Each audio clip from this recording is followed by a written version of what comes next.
Welcome back to fruit of car talk. हमारे एक हमारे से सवाल किया कि सर उनके पास अभी ऑप्शंस हैं कुछ इन्वेस्टमेंट्स करने के लिए। वो कह रहे हैं मैं जो आजकल अच्छा रेट पे प्लॉट मिल रहे हैं बहिया टाउन में। अब वो कह रहे हैं कि मुझे सिर्फ एक चीज़ ये समझनी है, जो मेरे माइंड में एक डाउट है वो ये है कि क्या मज़ीद यहाँ से प्राइसेस नीचे जाएंगी या फिर प्राइसेस यहाँ पे रुकी रहेंगी। तो कोई ऐसा तरीका है जिससे पता चल जाए कि क्या ये प्राइसेस का बिल्कुल एंड आ चुका है, मार्केट में बिल्कुल कम हो चुकी है प्राइसेस, अभी इससे मज़ीद नीचे जाएंगी प्राइसेस? आइए इस पर बात करते हैं।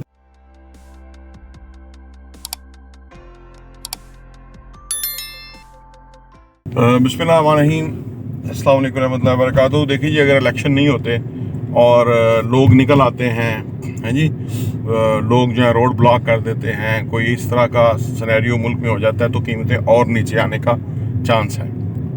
लेकिन अगर ये ना हुआ और इलेक्शन हो गए जिस तरह से है तो रेट नीचे तो नहीं जाएंगे, यहाँ रह सकते हैं, थोड़ा रुक सकते हैं। अभी जो प्लॉट्स का है ना, आप इसको एक समझें, जो प्लॉट की जो एक साइंस है ना वो आप समझें। प्लॉट की जो इस वक्त की साइंस है ना वो ये है कि एक तो प्लॉट जो है वो अप्रिशिएट नहीं हुए, काफ़ी अरसे से रुके हुए हैं। दूसरा जो ये हाउसिंग सोसाइटी है ना, जो भी बहुत ज़्यादा फार्म बेच चुकी हुई हैं, इनको अब 5-5, 6-6 साल हो गए हैं फार्म बेचते हुए। तो कुछ ना कुछ तो इन्होंने डेवलप किया है ना, कोई 20% तो इन्होंने वो गुंगलों से जो है ना वो मिट्टी झाड़ी है। तो वो 20% भी, जितने फर्ज करो कैपिटल स्मार्ट सिटी है उसने फॉर एग्जांपल 5 लाख फार्म बेच दिए हैं, और 20% यानी 1 लाख प्लॉट भी उन्होंने बना दिए ना पूरे पाकिस्तान में।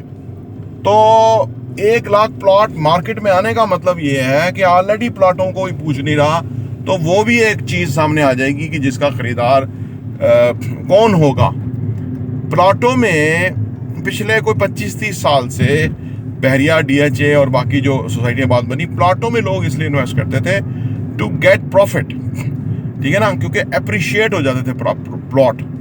तो जैसे आखिरी इमरान खान साहब के दौर के अंदर बहुत ओवर अप्रिशिएट हो गए, तो फिर जब वो जो अप्रिसिएशन थी वो जब रुकी तो फिर 40%, 50% तक वो उनकी करेक्शन आ गई।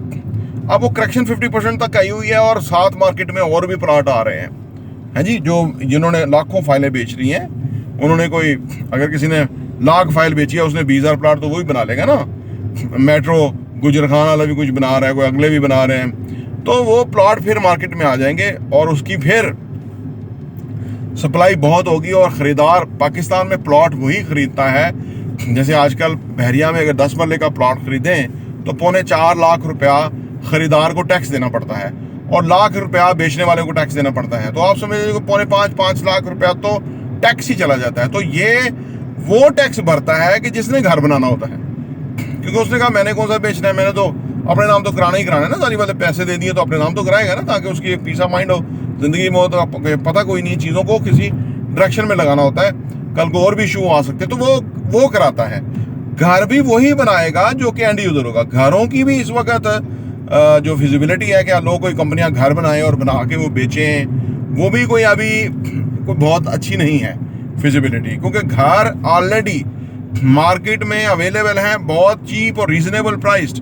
क्योंकि घरों पे भी यही असर पड़ा ना, क्योंकि जब चीज़ें बहुत फॉर सेल हो गई, अवेलेबल हो गई, तो वो ख़रीदार कम हो गया, तो उस वजह से घर भी वो अवेलेबल।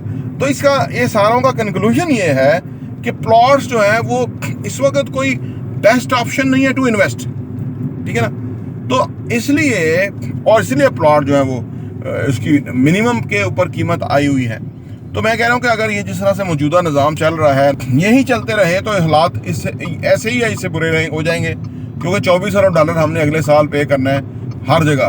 तो यूनिवर्सिटी के बच्चों के सवाल सुनते हुए भी कई गिलास पानी पी जाता है और रुमाल से भी अपना साफ करता है, क्योंकि वो इतना बड़ा बर्डन एक नातवान कंधों के ऊपर कैसे हैंडल हो सकता है। 24 अरब डॉलर ये कहाँ से लाएगा? बलूचिस्तान से निकालेगा, मादनियात खोदेगा। तो बात यह है कि वो जो सिनेरियो है वो समझ नहीं आ रहा, इसलिए प्लॉटों में इन्वेस्टमेंट इस वक्त नहीं बनती, सही है ना। हमारे साथ लोग कहते हैं जी प्लॉट प्रोजेक्ट में मर्ज कर ले, तो वो 1 करोड़ 20 लाख उन्होंने लिया हुआ था, वो उसकी आज वैल्यू 80 लाख रुपया है। तो 40 लाख रुपया जो लॉस करने का तो किसी का नहीं ना होता इतना बड़ा जिगरा कि वो लॉस बढ़ जाए, तो वो कहता है चलो वेट ही कर लेते हैं। तो वेट में हो सकता है 70 पे आ जाए या 75 पे या 85 पे, हु नोज। तो सारा कुछ जो है ना वो चौपट हो गया है रजीम चेंज वाले वाकया के बाद, और वो शख्स दुबई माल में शॉपिंग करते हुए नजर आता है, बहुत मुख्तसर, उसके बाद वो नजर नहीं आता जेम्स बॉन्ड। तो बात दरअसल ये है कि ये मुल्क जब तक के किसी पॉजिटिव डायरेक्शन में चले, जेम्स बॉन्डों के हाथों से निकल के ये अवाम के हाथों में ना आ जाए, तो ये मुल्क नहीं चलता। और ये बात क्रेडिबिलिटी हमारी वैसे ही बढ़ गई। 3.5 रुपए हमारे हों तो इंडिया का 1 रुपया आता है, मुकाबला तो इंडिया जीत गया, हम तो बढ़ गए। तो मैं अभी उम्रा करने गया था, हमारा 3 लाख रुपया लगता है उम्रा के लिए और उनका 80,000 रुपया, सही है। और उसने मुझे, हिंदुस्तानी ने अगले ही, उसमें मैंने पूछा ना आपका कितना पैसा लगता है, तो अगले ही दफा उसने कहा जी आपकी करेंसी बहुत डिवैल्यू हो गई ना। तो बड़ा हमने तमगा तो ले लिया, दुनिया के मुकाबले में हमारी करेंसी डिवैल्यू हो रही, अफगानिस्तान की करेंसी स्ट्रांग हो गई। तो ये सारा कुछ अगर आप देखें तो प्लॉटों में इन्वेस्टमेंट नहीं बनती। बाकी आपका पैसा है, आपका हक है, जिस तरह से आप फैसला करें। लेकिन मैंने एक और वीडियो बनाई है, अभी कल ही वो आई है, परसों आई है मेरे ख्याल से, कि 2024 में इन्वेस्टमेंट के तकाजे बदल गए हैं। उसको आप देख लें, उसमें मैंने सारा बयान किया है कि अब कैसे इन्वेस्टमेंट होगी और उससे कैसे जो है ना लोग फ़ायदा उठा सकते हैं। क्योंकि अब आ गया साइंटिफिक दौर, अब आ गया डिजिटलाइज हो गई चीज़ें, अब कोई ओला रहा नहीं, कोई खबर छुपती नहीं, ठीक है ना, हर कुछ तो नज़र आ जाता है। तो फिर वो कैसे एक वो झूठे मिल के झूठ बोलेंगे, तो एक सच की जो चंगारी है वो सब का झूठ जो है उसको उसकी हवा निकाल देगी, ठीक है ना। आप देखें जो इलेक्ट्रॉनिक मीडिया, प्रिंट मीडिया जो है वो कितने पैसे लेके बड़े बड़े झूठ बोलता है। वो एक वीडियो वो करता है अपना, जो क्या नाम है उसका यार, वो सदीक जान एक वीडियो करता है और अब बेचारा सारों की हवा निकाल देता है।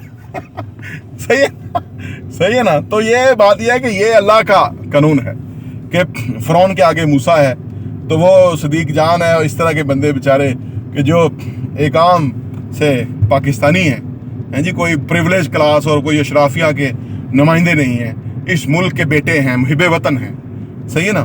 तो ये इन्हीं का ही मुल्क है, ये सदीक जानों का मुल्क है। मैं आपको बता दूं, किसी को अगर गलत फहमी है तो वो कर ले अपनी जितनी भी गलत होनी, ये सदीक जान ही इस मुल्क को आगे लेके चलेंगे, इस तरह के लोग जो बेसरा सामानी के अंदर हैं।